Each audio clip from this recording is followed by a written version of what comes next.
Okay. Do a little lesson here. I'm going to erase the other last lesson, which was on iconoclasm, the history of the gallery and the birth of the gallery and painting, as we know it as the movable object.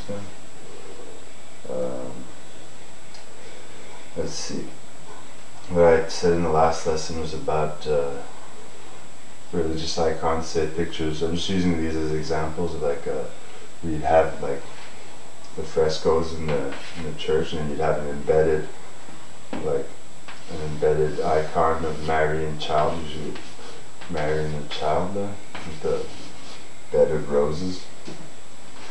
And this, I don't know what it was, but this is me either. I'm not a saint, but you could have a picture of a saint or someone. It goes in line with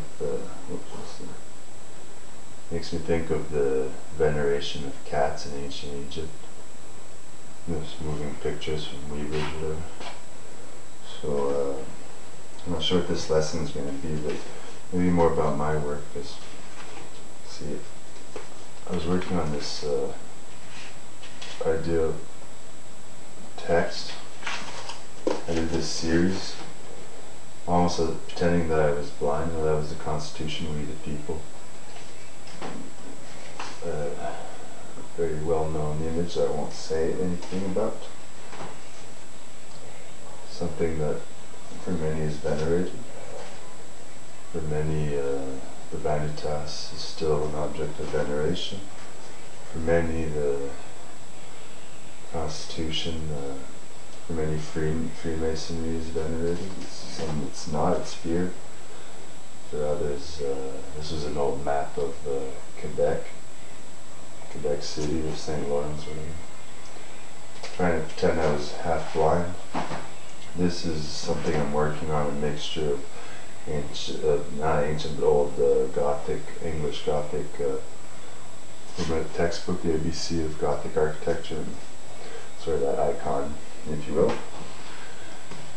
Let's just see if I have any books here. Interaction Ritual. And, that's Nuage d'Incarnation, the Cloud of Unknowing. Yes, Conrad Lorenz. I hope to find something of a sort of truth in this book on aggression that I've looked for forever. I finally found a copy.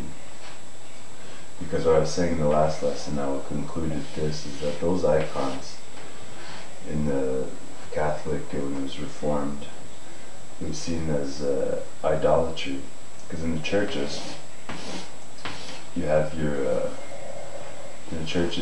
your Mass. Now it's different nowadays in Catholic Church.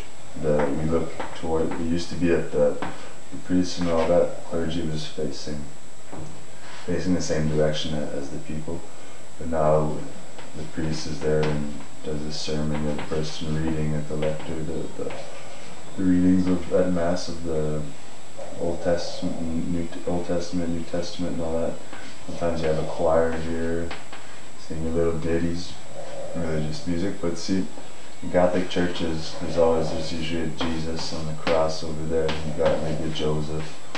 This is like the St. Claude church that I've been going to has a Joseph here, marrying a child, Jesus. So you have the Stations of the Cross. So these are supposed to be. They say in Catholic doctrine that images like these that can be venerated or used. They shouldn't be adored as the object of religion. Christ will say ought to be to Catholics. The images can be venerated or just used in contemplation as you attend Mass, to let your eye follow as you listen to the word, the logos coming out of the mouth of the priest, will say, which is supposed to be represented as sort of a link to that truth there that should have died on a cross and all that stuff.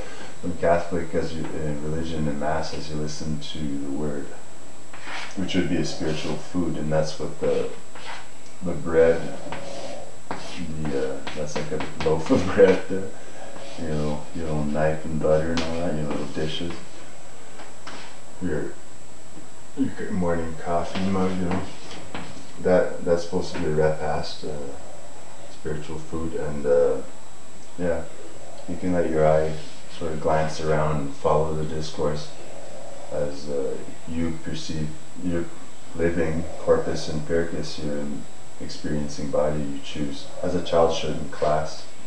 Not be forced to sit and stare at a board, but let their, I like this one, studies of Feldenkrais and somatic education, you let your senses, your perception, you follow it yourself. And that's what I learned in art, but right now I'm just talking about iconoclasm and icons and Catholic religion. Yeah, you just let your eye follow as you listen. But Lutherans and stuff, they thought that was idolatry, so they burnt down churches. I think that's a kind of drastic move. I'm trying to learn about aggression and why aggression is mostly within a species. Animals don't usually have such anger and aggression towards other species, usually only amongst themselves.